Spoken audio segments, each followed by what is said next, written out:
Ay, may mga buntag mga ka-lods, ka-farmer kong mga kuan tagaliti.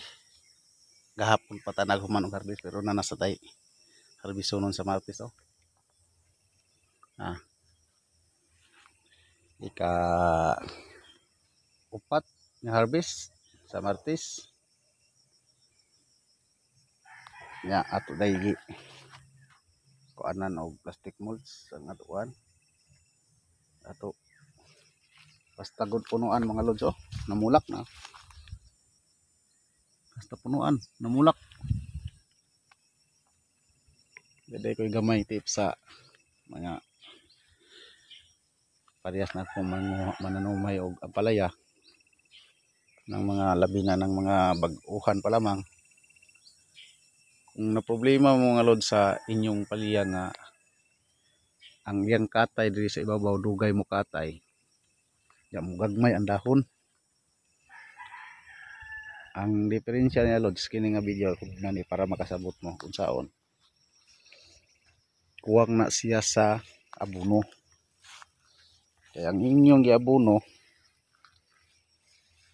ikaon ra sa iyang mga sanga. Muna nga ang iyang abono di na makaabot nga sa tumoy. Ngari. Muna nga di na siya makakatay. Mukulot na lang siya. Nga ang iyang bunga labi na og kuwang siya og kuan calcium boron mo balik ko.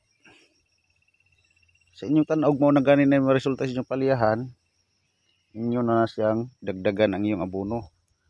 Kung mo abono mo og duha ka lata nga sardinas sa usa ka puno, itulo na lang para mas daghan-daghan ang abono nga iyang fertilizer nga iyang masaka sa ibabaw para moabot na nga rin sa kuan ang iyang fertilizer.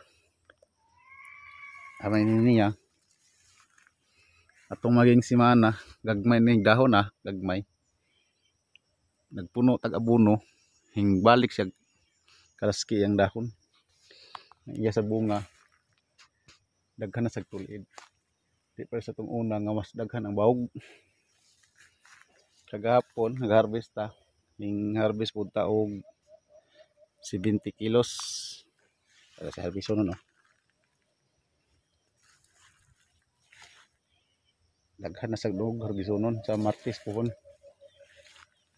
Ayon na lang pod sa Martes og bisan og 70 lang gihapon okay na.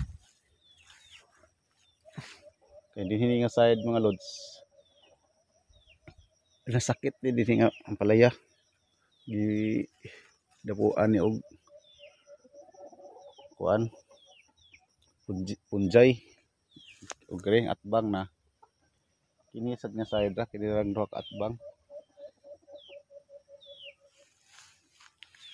Masakit ni siya punjay dag yang dahon pero nasa siya hiwatag pa siya bunga pero namarako na siya mga lods oh. Namarako yung dahon pero ato sa ni siya kuan ko ka-recover baka ni.